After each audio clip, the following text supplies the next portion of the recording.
I was branded a thief by my sister in front of everyone, humiliated, while my mother looked at me with doubt. I stayed silent, but the truth was already writing its script.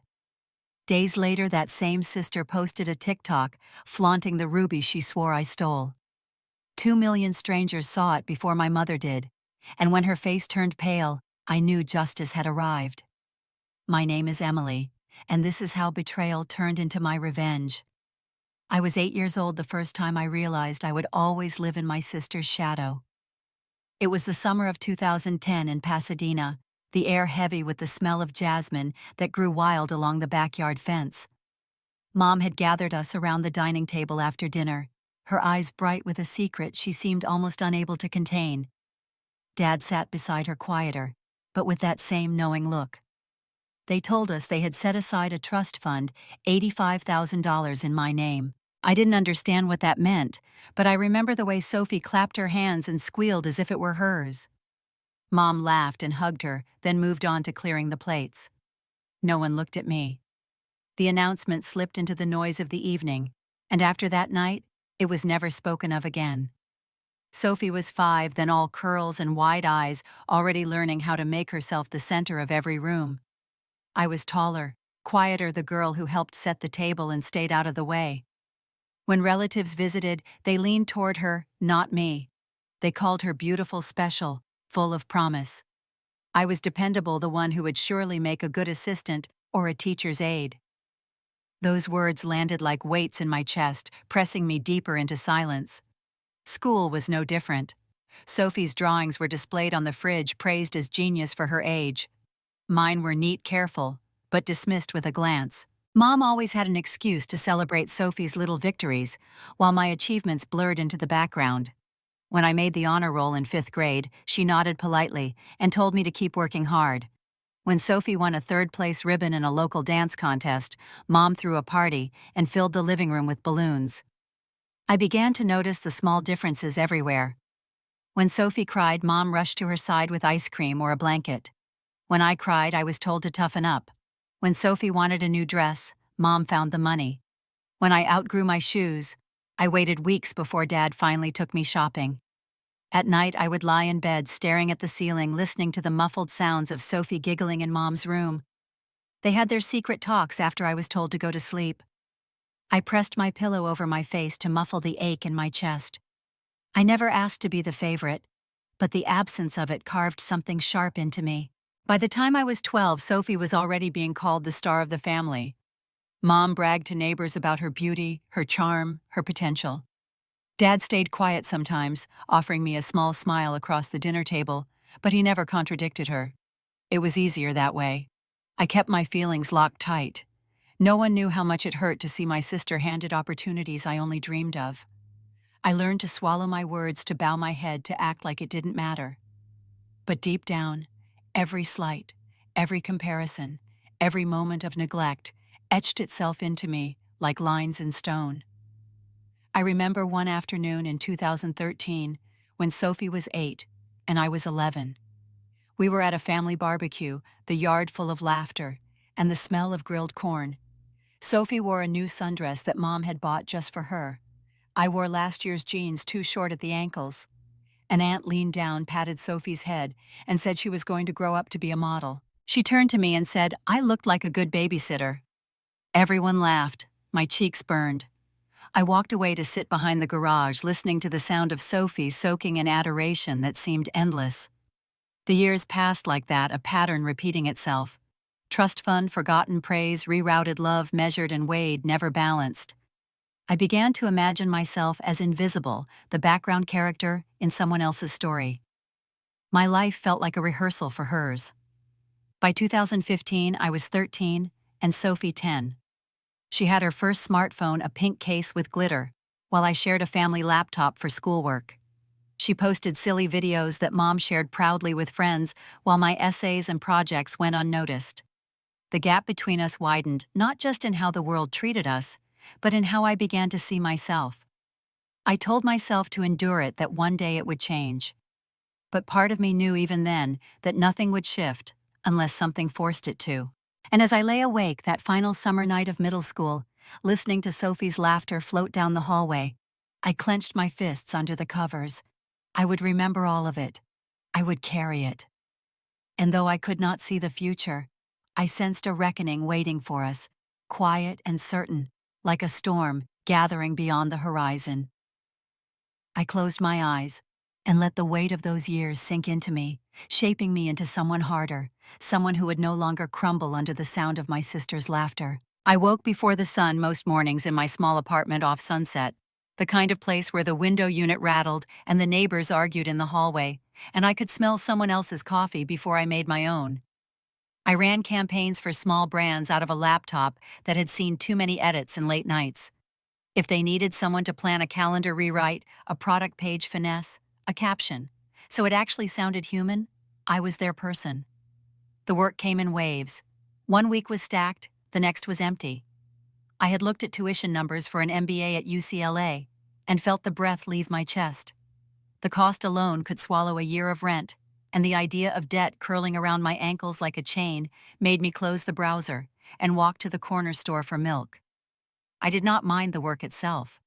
There was a rhythm to building something that did not shout, but still reached people. Most days I liked being the invisible hands behind a message that landed a small kindness in a feed full of noise. I kept a spreadsheet of invoices and due dates, a second sheet for what I called the survival list. Insurance, rent, groceries, the train of small obligations that never stopped. It felt honest. It felt like mine. On Sundays I drove to Pasadena for dinner because it was easier to sit at the table than to explain why I would not. Mom had a way of turning refusals into speeches about respect. The house looked the same as it had when I was 13. The same framed photos, the same couch, the same smell of lemon cleaner. Dad would ask about my car in that soft way of his, as if he were approaching a skittish animal. I told him it ran fine. He nodded and poured iced tea. Sophie breezed in with a new bag slung over her arm, and a glow on her face that came from being watched. She filmed little snippets without asking anyone, hands fluttering, as if she conducted an orchestra visible only to her phone. She was deep into a program at USC Communications, something about media strategy and creator ecosystems, and she liked to mention class projects that sounded like brand deals. I could not tell where school ended and influence began. Maybe that was the point. She had a way of folding the room into her story. Mom fussed with the roast, reached for spices, sent me to the pantry for a different salt. The instructions came like tiny reminders of place. When we sat down, Sophie lifted her phone and framed her plate against the candlelight. She spoke to the camera as if we were all part of her audience, the perfect family table on a Sunday night. She said that people had been asking for a look at her day and that she was excited to share more. Mom asked about her week, and Sophie launched into it. A brand wanted to send her dresses. A skincare line had invited her to an event in West Hollywood. There was talk of a discount code. She dropped the name of a classmate whose parent ran a production company. It was all forward motion and bright doors opening. When she finished, she looked at me as if waiting for my portion of the show. I told them I had a new client, a boutique candle company in Silver Lake. I liked the owner, a woman who carved names into lids when she felt brave and wanted to remember who she was before the store. I said the campaign was simple, and that sometimes simple was elegant. Mom dabbed her mouth and smiled in a way that did not touch her eyes. She said it was good to stay busy until I figured out what I wanted. Sophie laughed softly. She said Mom only had one daughter who brought the room to life. I stared at the water beads on my glass and counted them like steps on a staircase I climbed alone. Dad cleared his throat and reached for the bowl of green beans. He asked me if I had considered going back to school, and I said maybe someday when it made sense. I did not say that someday was a word I had learned to hold like a hot coin, too painful to grip, but impossible to drop. Mom turned to Sophie again and asked about a panel at campus. Sophie said she had applied to speak as a student creator and that she felt ready to expand her brand. She used the word brand often, as if it were not a delicate bubble, but a sturdy house. She said her follower count had a shape now, her engagement, a proof of concept. Mom told her she was proud and that not everyone dared to be seen. The words hung between us like a verdict. To be seen, as if I had chosen to be overlooked. The rest of the meal moved through familiar grooves. Sophie told a story about a professor who called on her 3 times in one lecture because she was the only one brave enough to share an opinion. Mom told her that leadership felt natural on her. I carried plates to the sink and washed them while they kept talking in the dining room. Soap stung a cut on my finger I had not noticed. I rinsed it and watched the water run clear. After dessert, Mom asked me to help in the garage. She had old boxes that needed sorting. We stood among the ghosts of our life in cardboard and masking tape. She rifled through a bin of holiday decor and found a glittered star that belonged on a tree we had not put up together in years. She held it and said, "This used to mean something." I said it still could if she wanted it to. She set it down and closed the lid. On the drive back to the city, the freeway lights flickered across my windshield in a way that always made me calm. I turned off the radio and listened to the hum. I thought about all the ways I had tried to be worthy in a house where worth was measured by a mirror and a camera. I thought about the trust I was told existed, and then never mentioned again. I did not know why the memory of that night in 2010 kept returning to me like a tide. Maybe it was a story my brain told to keep me from drowning in the present. Work felt steady for a few weeks after that dinner. The candle campaign ran well. We shot photos on a friend's porch at golden hour and used captions that sounded like letters. People responded. I raised my rate by a small amount, and no one flinched. It felt like proof I had not imagined my skill. Then came another Sunday. The house smelled like garlic and lemon zest, the way it did when Mom wanted things perfect. There were linen napkins and wine glasses lined up like a chorus. Sophie arrived in a cream dress and told the room that a television producer had messaged her. She said it casually, as if stating the weather. Mom clapped her hands. I waited for details that never came. When we sat that night, the conversation took a turn. Sophie rested her chin on her hand and said she had been thinking about how families were like companies. You have to invest where the return is strongest. Mom nodded. She said there was wisdom in knowing where to put your energy. I sipped water and felt it sit cold in my gut. Dad looked at his plate as if it could tell him what to say. Sophie glanced at me and then at Mom. She said that sometimes growth requires tough choices. She said that when Mom was exhausted, it made sense to choose the child who gave back the most light. Mom held her gaze for a long second, and then she nodded in a slow way, a small movement that carried more weight than a speech. My chest tightened. I told myself to breathe. I gathered dishes again because it was something I could do without asking anyone's permission. In the kitchen, I ran the tap and listened to the rise and fall of their voices. The words washed through me. Return. Invest. Light. They were not talking about dollars. They were talking about love as if it were a market. After we ate, Mom brought out a small velvet box and placed it in front of Sophie. A trinket for an event on campus, she said. Sophie opened it, and there was a glint, brief and sharp. She beamed. Dad watched hands folded, mouth a thin line. I wondered what he saw that he never said. The moment felt like a stamp pressed hard into wax. When it was time to leave, Mom walked me to the door. She told me to drive safe and to text when I got home. Her hand brushed my arm, a light touch, careful not to smudge anything. Sophie waved from the couch without looking up from her phone. Dad stood in the hall and gave me that same small smile he had always offered, a quiet apology that never arrived as words. Outside, the sky over Pasadena was a soft blue that only lasted a few breaths after sunset. I sat in my car and let the evening settle. The engine ticked, the night air cooled through the cracked window, and somewhere a dog barked. I thought about the sentence Mom had not said, but had agreed to. One daughter who brings the room to life, the other daughter who clears the plates and goes home quietly. I started the car and watched the house in the rear view until the curve in the street took it away. On the freeway, the city spread out ahead like a dark ocean, dotted with promise. I told myself the same thing I had told the younger version of me that summer years ago. Keep your back straight. Keep your head clear. Remember what they say and what they do. There would be another dinner. There was always another dinner. I would show up and listen. I would carry what needed carrying. And when the moment came, I would not look away. The Pasadena house was glowing that night, every light blazing, as if my mother wanted the whole block to know we were hosting.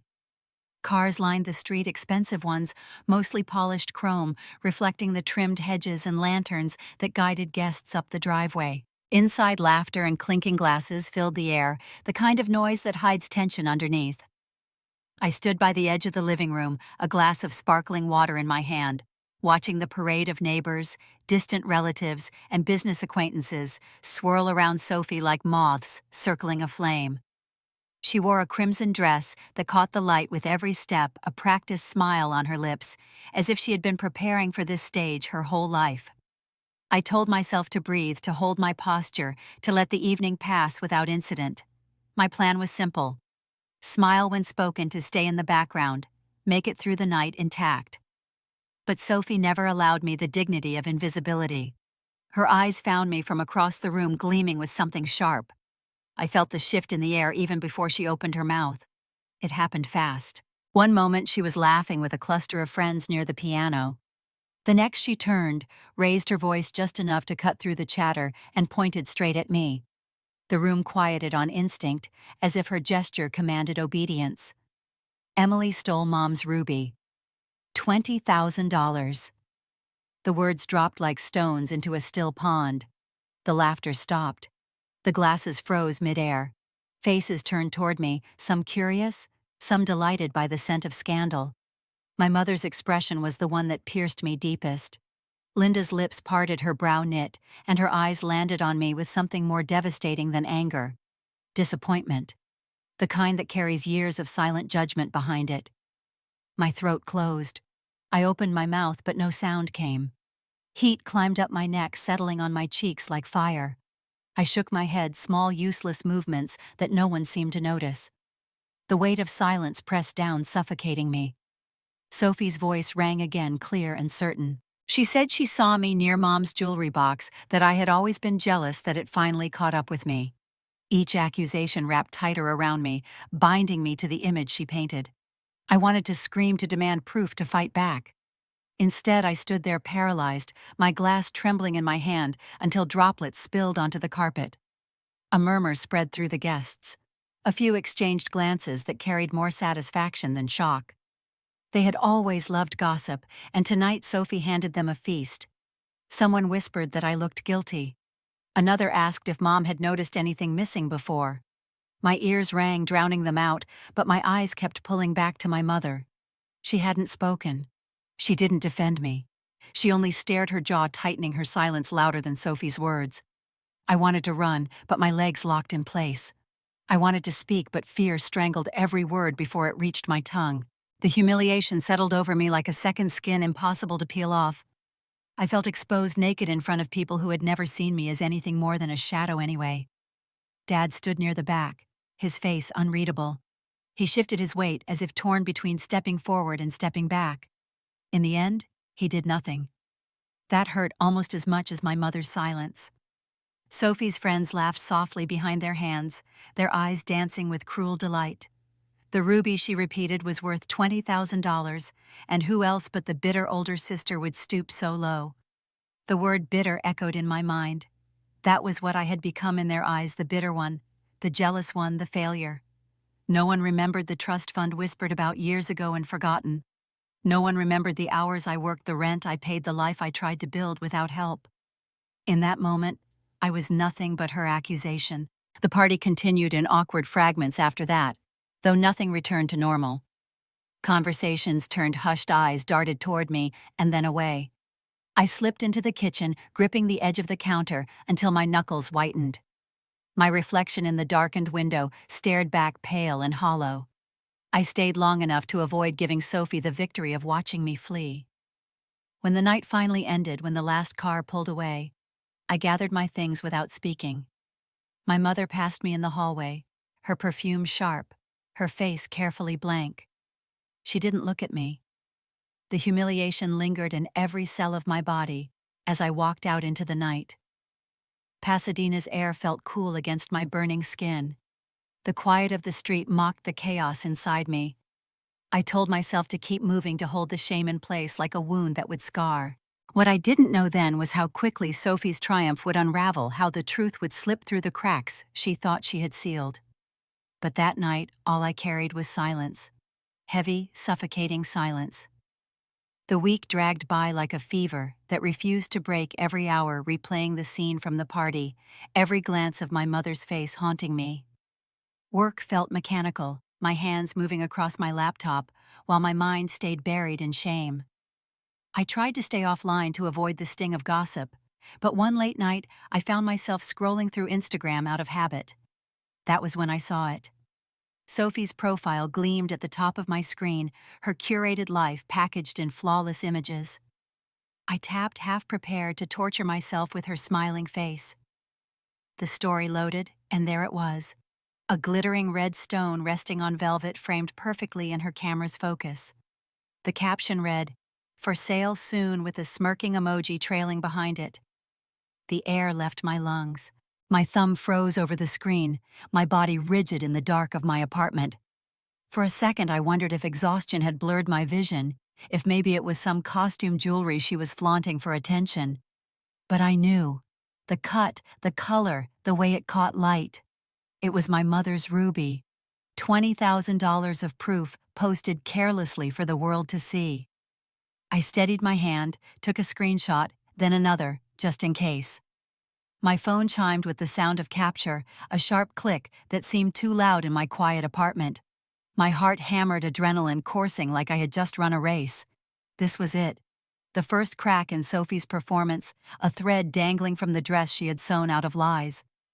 I sat back staring at the image now saved in my gallery. My lips pressed together, but the corners betrayed me. The faintest curve of a smile, bitter and sharp, crept onto my face. Not joy, not victory. Something colder. A recognition that the universe had finally tipped a grain of justice onto my side of the scale.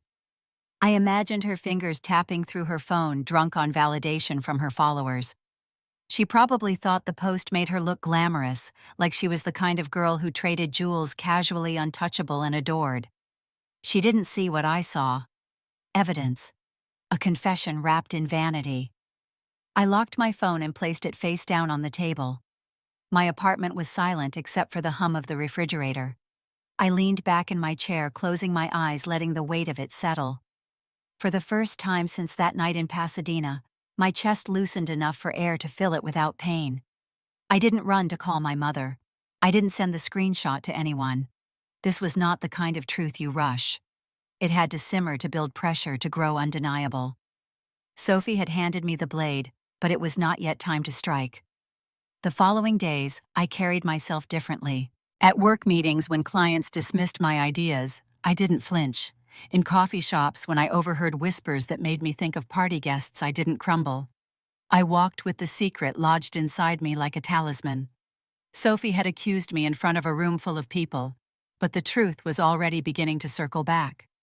Each night I checked her profile again, curious, almost hungry. She didn't delete the story.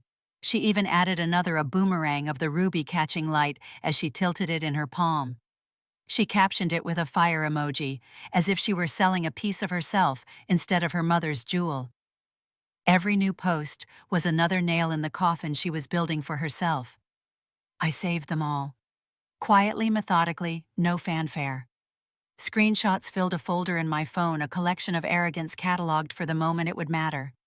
One night I dreamed of the party again, but this time when Sophie raised her finger at me, I didn't stand frozen. I held my phone high, her own story playing for everyone to see, her face collapsing in real time. I woke with my heart racing, my fists clenched in the sheets. It wasn't real, not yet, but it was coming. The bitterness that had wrapped itself around me after Pasadena began to shift. It didn't dissolve, but it reshaped into something harder, something sharper. I learned to hold my silence not as weakness, but as power. The world believed Sophie's lie because I had no proof. Now proof was in my pocket, glowing from a 4-inch screen. On the 7th day I scrolled again, and this time she wrote, "DM me for details." My chest tightened. She wasn't just showing off anymore. She was actively trying to sell it. Bold. Reckless. It was almost laughable. I captured that too, the message written in her own hand, broadcast to hundreds of followers. Then I set the phone down and let out a sound that was half sigh, half laugh. My reflection in the window looked back at me, the trace of that bitter smile still clinging to my mouth. It was not victory, not yet. But the game had shifted, and for the first time I no longer felt like prey. Saturday evening settled over Los Angeles, with a dull orange sky, the kind that makes the city glow, but also reminds you that everything burns out eventually. I had finished a freelance project and was eating leftover pasta in front of my laptop when my phone buzzed with a notification. Sophie had posted on TikTok. I almost ignored it, but curiosity won. I tapped the screen and the video loaded instantly. The ruby filled the frame, gleaming under perfect lighting, held delicately between her manicured fingers. Sophie's voice floated over the clip, light and sweet, like she was selling perfume instead of stolen family treasure. #4sale. The caption pulsed across the bottom, bait for attention. Within seconds, the numbers started climbing. Hundreds of views became thousands. Comments poured in, a flood of heart emojis, and people asking how much, where to buy, what brand it was. She wasn't just showing off anymore. She was auctioning her crime to the world. I sat frozen, my fork halfway to my mouth. A laugh escaped me, short and disbelieving. Of all the ways truth could reveal itself, Sophie had chosen the loudest. By the next morning, the video was viral. 2 million views in under 48 hours. Strangers dissected the sparkle of the stone, speculated about its worth, praised her supposed taste. She basked in their admiration, blind to the trap she had built around herself. The real impact came at Sunday dinner. My mother, Linda, was at the head of the table in Pasadena, her phone propped up against her glass of Chardonnay. Sophie was glowing, bragging about her sudden online attention, her face illuminated by the screen. I stayed quiet, cutting into my roasted chicken, every nerve in my body taut. Then Linda tapped her screen, squinting. She turned the phone, holding it closer, as Sophie's TikTok replayed for the group. The ruby spun slowly in the light, Sophie's voice chirping about how rare it was, how it could be yours. The table went still. My uncle coughed. My aunt shifted uncomfortably in her chair. I glanced at Linda and saw it. Her skin drained of color, lips tightening as though the air had been sucked out of her. Her eyes locked on the ruby, recognition hitting her like a punch. For a moment I thought she might speak, might apologize, might look at me. She didn't. She simply placed the phone face down on the table and reached for her wine. Her hand trembled just enough for the glass to clink against her ring. Sophie, oblivious, giggled and said people were already DMing her with offers. She leaned toward me with a smirk, whispering loud enough for the table to hear. "Looks like some of us know how to hustle." I didn't answer. I didn't need to. The silence was louder than any defense I could have given that night in Pasadena. My mother had seen it with her own eyes. The world had seen it. I no longer carried the burden of proof. Sophie carried it for me, streaming it to millions. That night back in my apartment, I replayed the video once more. The ruby shimmered, Sophie's voice rang hollow, and the comments multiplied like weeds. Yet behind the spectacle, I saw only desperation. She craved the adoration of strangers more than the trust of her own family. And in that hunger, she had exposed everything. I set my phone down, my reflection faint in the darkened window. For years I had been the quiet one, the overlooked one, the failure. But now, without raising my voice, without lifting a finger, the scales had shifted. I poured myself a glass of water, the coolness steadying me. For the first time, I let myself imagine what would come next. This was no longer about clearing my name. It was about letting Sophie's mask fall piece by piece until nothing remained but the truth she thought she could outrun. The city outside buzzed with sirens and distant laughter. I sat alone, the glow of the screen fading, and felt the bitter calm settle over me again. Linda had seen, the world had seen, and that was enough for now. Monday noon arrived, heavy and unforgiving sunlight spilling through my blinds as I scrolled through the chaos Sophie had unleashed. Her video was everywhere, copied, stitched, debated. The hashtag with her name was trending. But underneath the noise, something sharper was happening. In the group chat, she bragged about constantly the one called Rich Girls USC. Her name had been removed. Screenshots leaked fast. Girls who once posed beside her at rooftop brunches now mocked her behind private accounts. They called her reckless, fake, dangerous to be around. The same shallow sisterhood that once lifted her now devoured her without hesitation. I watched from my phone each update another quiet note in a song I had been waiting to hear. No satisfaction rushed through me, only a slow acknowledgement. This was how it always went when the mask slipped. The real blow came that afternoon. Linda's voice carried through the hallway of our Pasadena home as I arrived to drop off a box of old books. I paused, the front door still open, listening. Her words cracked against the air. A letter. A notice. She repeated the phrase, her tone brittle. On the dining table lay the envelope stamped with the crest of USC. I stepped inside, silently letting the screen door shut behind me. Linda sat stiff, her hand gripping the edge of the table while Sophie hovered over her shoulder with wide eyes. Daniel, my father, stood at the window, arms crossed, silent as a stone. Linda's hands trembled as she read the words aloud. Notice of inquiry. Case number SC24-0517. Allegations regarding theft and misconduct under review. Response required within 5 business days. Potential consequences included suspension, expulsion, or referral to law enforcement. Sophie broke, then the confident influencer replaced by a girl cornered. She stammered excuses, insisted it was a misunderstanding, that the ruby was just a loaner from a friend. Her words tangled, each lie heavier than the last. Linda's face collapsed into despair. She pressed her fingers to her forehead as if holding back tears. This was not just a scandal now. It was official, documented, recorded in the sterile language of institutional power. Daniel said nothing. His silence was colder than anger. He turned slightly, his jaw locked, and the distance between him and his youngest daughter was a chasm she could not cross. I stood by the doorway unacknowledged and let the scene play out. Sophie's panic filled the room, spilling out in rushed sentences. She swore she would fix it, that no one would believe some dumb TikTok, that it was all blown out of proportion. Linda whispered back that the university would not ignore evidence, not with 2 million strangers watching. For years I had longed for recognition, for my mother to see me. Yet in that moment, standing inches from her despair, I felt no triumph, only the weight of inevitability. Actions had consequences, and Sophie had written hers in ink. The internet never forgets. When she finally noticed me, her eyes flared. "You did this?" she spat, her voice shaking. "You wanted this to happen." I met her glare with calm. "I didn't post your video, Sophie." "You did." Her mouth opened and closed, no words left that could undo the truth. Linda slumped into her chair, the letter crumpled slightly in her grasp. Daniel moved to pour her a glass of water, still avoiding Sophie's eyes.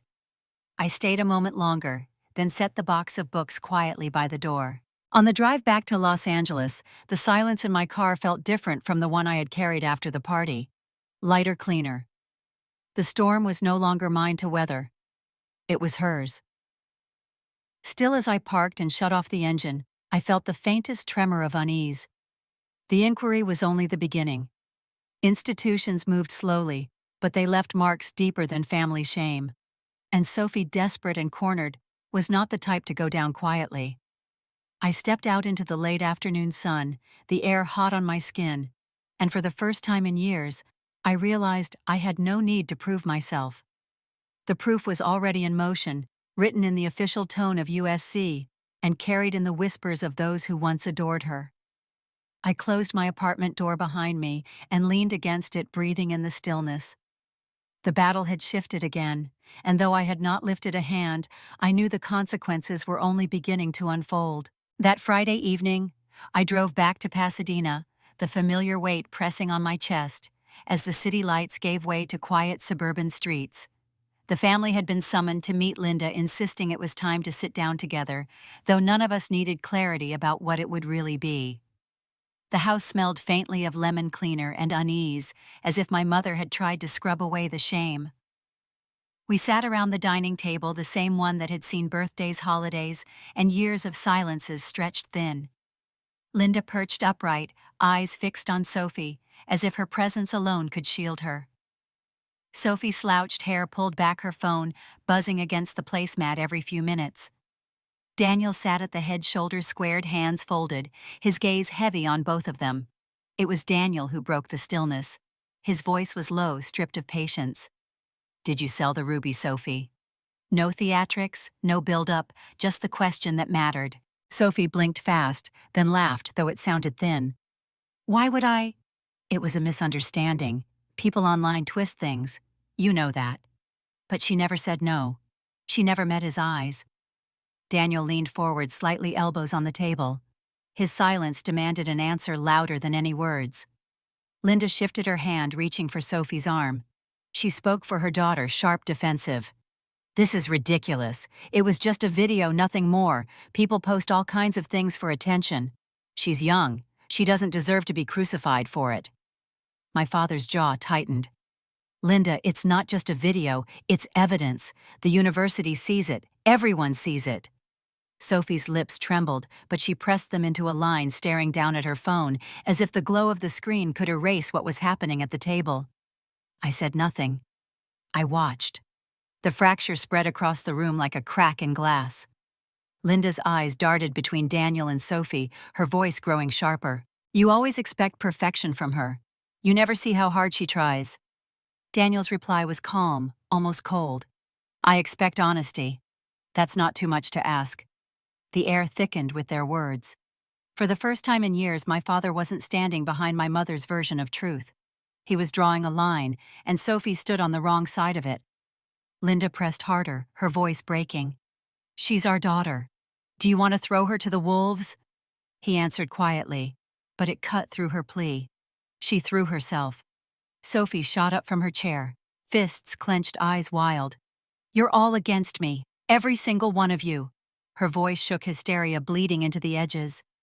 Linda rose too, trying to hold her, soothe her, whispering that it would be fine. But Sophie wrenched free her chair, scraping hard across the floor as she stormed toward the staircase. The sound of her footsteps hitting the wood echoed like a drumbeat of retreat. Silence returned, heavier than before. Daniel leaned back, his hands covering his face for a moment, then dropped them to the table. He looked older, more tired than I had ever seen him. Linda sank into her chair again, clutching the tablecloth, her chest rising and falling too fast. I remained still, watching the two of them wrestle with the collision of truth and loyalty. No one looked at me. I was a ghost in that house, present, but unseen. And yet for once, I did not feel small. I excused myself quietly, stepping out into the cool Pasadena night. The garden lights glowed faint against the dark cicadas buzzing in the distance. From inside, muffled voices carried Linda pleading, still Daniel answering in tones too low to make out. The fracture had widened. This family built on appearances was finally cracking under the weight of its own secrets. And I walked down the stone path knowing I no longer needed to push. The ruin was writing itself. I unlocked my car and slid into the driver's seat, the leather still warm from the afternoon sun. I sat there with my hands on the wheel, listening to the silence that followed me out. For the first time, the house behind me felt foreign, no longer a place I belonged to, but a structure filled with arguments and shadows. I exhaled slowly, steadying myself, knowing the storm inside was far from over. And as I drove away, the image of my father's steady gaze and my mother's desperate defense lingered in my mind, two sides of a war that would not end tonight. And as I drove away, the image of my father's steady gaze and my mother's desperate defense lingered in my mind, two sides of a war that would not end tonight. By Monday morning, the war had left the walls of our house and spilled into the world outside. My phone buzzed with a message from a coworker who sent me a link to an article on the USC student newspaper. The headline sat in bold black letters, "USC student linked to $20,000 ruby scandal." Below it, a blurry still from Sophie's TikTok video, the red stone glinting under her hand. Within hours, local news outlets picked it up. Pasadena Now ran it on their site. A small Los Angeles blog wrote a piece about privilege and entitlement, dropping Sophie's name in the middle of their argument like a stone into water. The ripples spread quickly. By lunchtime, her face was trending in a corner of Twitter. I scrolled through the comments, each sharper than the last. Entitled brat. Another influencer scam. Lock her up. The crowd that once fed her ego now circled like vultures. I did not comment, did not share, only watched as the tide turned. That evening, Sophie sat at the kitchen counter, her hair unwashed, scrolling endlessly on her phone. The glow lit her face pale and tight. Linda hovered behind her, muttering that people were cruel, that the internet thrived on lies. Daniel stood apart, arms folded, silent. 2 days later, Sophie received the formal email from USC. The subject line was clear: Notice of Conduct Meeting. The meeting was scheduled for the following week, requiring her presence before the Student Review Board. The email cited potential violations, reputation concerns, and the need for an inquiry into possible misconduct. Linda printed it out and waved it like a threat in the living room. "This is harassment," she snapped. "They cannot treat her this way." Daniel took the paper, read it quietly, then set it back on the coffee table without a word. His silence was an answer she refused to accept. The day of the meeting came fast. Sophie, dressed in a cream blazer and heels too high for the solemn campus building she walked into. I followed from a distance, not invited, but unwilling to stay away. The hall was small, the kind of place where echoes clung to walls. Sophie sat before 3 administrators, her lawyer beside her, Linda clutching a folder, as if her grip alone could rewrite the facts. The administrators asked pointed questions. Did you post the video? Was the ruby yours? Do you understand the implications of your actions on the university's reputation? Sophie shifted, twisted her hands, gave half answers. She claimed it was a prank, a misunderstanding, that she had no intention of selling anything. But the video said otherwise. When it ended, there was no verdict yet, only a promise of deliberation. The silence on the walk back to the car was heavier than any words. Linda murmured about unfairness, about bias, about targeting. Sophie sniffled her eyeliner, smudged her shoulders stiff. 2 days later, the decision arrived by email. Sophie opened it in the living room, Linda leaning over her, Daniel standing behind them both. Her voice cracked as she read. Effective immediately. Sophie Bennett is placed on temporary suspension pending further review. She dropped the laptop onto the couch and buried her face in her hands. Linda's gasp filled the room. She stumbled back a step, pressing her palm to her chest, as if the words themselves had struck her. Daniel closed his eyes, his face grim, no surprise left in it. Sophie sobbed, her cries raw and jagged, the sound of entitlement colliding with consequence. I stood in the doorway watching. My mother's tears, my sister's collapse, my father's silence. The scene folded into my memory, another weight pressed into the ledger of our family's unraveling. I said nothing. I didn't need to. The world had spoken for me. That night the house was quieter than ever. Even Linda's whispers faded after hours of pacing. I lay awake, hearing the faint sound of Sophie crying through the walls, muffled and distant, like a song she could not stop singing. The suspension was temporary, but the stain was permanent. And as I drifted into uneasy sleep, I knew this was only the beginning of her descent. I opened my laptop late one night and stared at the blank YouTube channel page. The idea had been circling in my mind ever since Sophie's video blew up. If the world wanted drama, if they wanted truth, maybe I could give it to them in my own voice. I recorded with nothing more than my phone propped up on a stack of books, the glow of a desk lamp throwing shadows behind me. My voice shook at first as I spoke about the night in Pasadena, about the accusation that silenced me, about the Instagram story that gave me my first glimpse of proof. When I uploaded the video, I expected maybe a few dozen views, maybe silence. By the next morning, the counter had passed 50,000. Comments poured in, some furious on my behalf, some calling me brave, others skeptical and demanding evidence. I responded carefully, posting the screenshots, the receipts, the timestamps. I refused to embellish. I gave them the truth raw and cold and let them decide what to do with it. Within a week, I had a routine: record, edit, Upload. My subscriber count ticked upward faster than I could comprehend. By the third month, the number passed 100,000. Strangers from across the country wrote that they saw themselves in me, that they had been scapegoated in their own families, that my silence had mirrored theirs. Their stories filled my inbox until it became too heavy to read them all. Of course, not everyone believed me. Some called me bitter, some accused me of inventing everything to ride my sister's downfall. The harshest ones compared me to her, saying we were two sides of the same coin. I did not delete those comments. Instead, I held them up against the receipts I had already posted. Screenshots of Sophie's captions, the TikTok video with the ruby spinning under neon light, the university notice with her name printed clear as day. Evidence spoke louder than my defense ever could. By the 6th month, my channel had reached 500,000 subscribers. I upgraded my equipment with part of the trust fund, buying a decent camera, a microphone, lights that softened the edges of my face. The production quality improved, but I kept the same cold delivery. My voice remained measured, steady, detached, because the story itself carried the weight. With the growth came opportunities. Podcasts invited me to speak. Small outlets wrote articles titled, "From Scandal to Storytelling." Some invitations I accepted, others I turned down, unwilling to let someone else twist my narrative.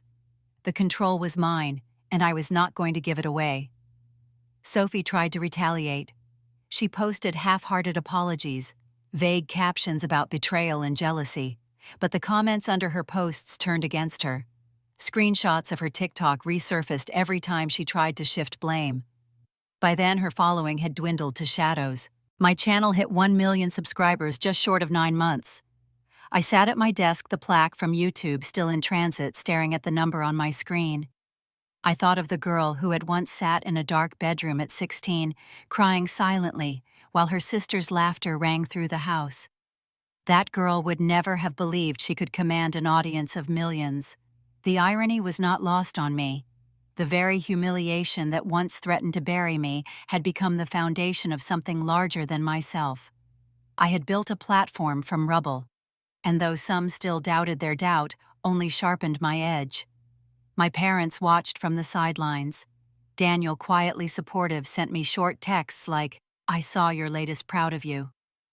Linda remained silent, never acknowledging the channel, never saying the word YouTube. She still clung to Sophie, as if denial could shield her from reality. I let her. I no longer needed her recognition. One evening, I received an email from a woman in Ohio who wrote that after watching my videos, she finally confronted her own mother for years of favoritism. She said it felt like ripping open a wound, but also like breathing for the first time. I read her words twice, then closed my laptop and sat in the quiet, realizing my story was no longer just mine. It had become a mirror for others. The numbers kept climbing, but it was not the subscribers or views that settled in my chest. It was the knowledge that I had turned shame into strength, that I had weaponized silence into voice. The career I once thought I could never afford had been built on the very scars my family gave me. And as I leaned back in my chair, the glow of the screen lighting my face, I understood that this was no accident. This was the shape of justice, unfolding not in courtrooms or apologies, but in the steady click of play buttons across the world. The dining room was quiet, except for the soft clink of silverware against china. I sat across from my parents, Sophie to my right, her phone face down beside her plate like a loaded weapon she was too nervous to touch. I reached into my bag, pulled out my own phone, and opened the video. The ruby gleamed under artificial light, Sophie's voice chirping in the background, hashtags scrolling fast across the screen. I pressed play and slid the phone across the table until it stopped in front of my mother. Her hand trembled as she picked it up. The video looped once, then again, the sound filling the room like a verdict. Sophie shifted in her chair, her breath quick and shallow. When Linda finally looked up, her eyes were wet, her lips parted as if she had no words left to defend. Sophie lunged for the phone. I watched her thumb jab at the screen, desperate to delete what could no longer be erased. Her movements were frantic, a drowning person clutching at the water that had already swallowed her. It was too late. The video had already traveled far beyond her control. I pushed my chair back slightly, the wood creaking beneath me. My voice was calm, almost detached as I spoke. I told them I did not need explanations, that the truth had done its work without me lifting a hand. I had been silent long enough, and silence had carried me farther than shouting ever could. Linda pressed a napkin to her face, but the fabric could not hide her sobs. They broke through the room in uneven gasps, the sound of a woman finally seeing what she refused to believe. Daniel sat stiff, his hands folded tightly, his jaw locked in a way that told me he had no more words to give. Sophie collapsed forward, her forehead nearly touching the table, her shoulders shaking. I could see her nails digging into her palms, the last fragments of her pride crumbling in front of us all. She whispered something I could not catch, the words smothered under the weight of her own disgrace. I stood. The legs of my chair scraped the hardwood floor, the sound sharp, final. I looked at each of them in turn, the mother who doubted me, the sister who accused me, the father who chose silence. My chest was steady, my breath even. When I walked away from that table, I did not look back. I held my head high, the air in the room clinging to me like smoke, thick with everything that had been said, and everything that no longer needed saying. The hallway stretched ahead, dim and quiet, and I let my footsteps carry me out of the house that had once been my cage. I paused at the door, my hand resting on the knob, listening to the muffled sobs behind me. Then I opened it and stepped into the night, the cool air filling my lungs like a promise. The street was quiet, the kind of silence that carries weight after a storm has passed. I walked slowly, the cool air brushing my skin, and for the first time in years, I felt unshackled. The house behind me had been a battlefield, every meal a negotiation, every glance a judgment. Tonight, it had become something else, a place where the truth had finally broken through, and I no longer needed to remain inside its walls. In the weeks that followed, I watched the ripples spread. Sophie vanished from social media, her accounts wiped clean, except for the endless reposts of the Ruby video that had already escaped her reach. Her friends at USC cut ties completely, the glittering image of the influencer life she had tried so hard to build, shattered under the weight of her own arrogance. The school's decision to suspend her was a headline no caption could cover. She was 23, and for the first time in her life, she faced the silence of being ignored. Linda tried to hold on to her illusions, but the cracks showed with every passing day. She no longer looked at me with suspicion, because the truth had stripped that weapon from her. Instead, she carried a hollow stare, as if the child she had chosen to protect had betrayed not just me, but her as well. The pedestal she had built for Sophie collapsed, and all that remained was rubble she could not piece back together. Daniel never spoke much, but when he did, it was with a firmness I had not seen before. He told Linda that the family would never heal until she admitted what had been denied for years. He told Sophie she had to face consequences that no one else could shield her from. I watched quietly, no longer the target, no longer the accused. I had become something else, someone untouchable, because I had let the truth do what I could not force with my voice. The trust fund I never asked for became a key I did not expect to hold. $85,000 locked away for over a decade finally placed in my hands. I used it carefully, investing in myself rather than wasting it on vanity. The drama that had once humiliated me became the foundation for something greater. I turned my story into a channel, a voice for those who had been silenced by favoritism, betrayal, and lies. The numbers grew faster than I could imagine. 100,000 subscribers, then 500,000, then 1 million. The comments filled with people who saw themselves in my journey, who had been cast aside by their own families, who had been painted as villains in stories they never wrote. Not everyone believed me. There were skeptics, people who called me bitter, people who accused me of exaggerating. But I carried receipts, videos, proof that the truth was not something I invented. I responded not with anger, but with evidence, and every doubt became another chance to solidify what I had built. I was not just surviving anymore. I was thriving, using the very thing meant to destroy me as the fuel for my rise. Sophie drifted further into obscurity. I heard whispers that she was working small jobs, trying to piece together a life without the audience she once craved. Linda avoided questions from neighbors, her voice shaking whenever someone mentioned what had happened. Daniel grew quieter still, but in his silence I felt his quiet acknowledgement of the strength I had found. When I stood in front of the mirror one morning, I no longer saw the girl who had been accused, silenced, and dismissed.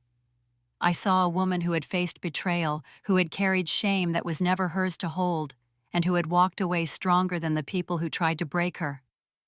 Revenge had never been about destroying them. It was about letting the truth unravel them, while I stood tall, unbent, untouched. Justice had not come in the form of apologies or courtroom verdicts. It had come in the quiet fall of masks, in the undeniable spread of reality, in the way time itself had sided with me. As I sit now telling you this story, I know I did not need to shout or demand. The truth had always been my weapon, and patience had been my shield. Sophie lost her image. Linda lost her illusions. The family fractured in ways that may never mend. And I gained myself, my voice, my future. If this story reached you, if it stirred something deep inside, then stay with me. There are more journeys of justice, more tales of dignity reclaimed, more battles where the truth cuts sharper than any blade. If this chapter spoke to you, let it be the beginning of the next. Stay and walk with me through the stories yet to come.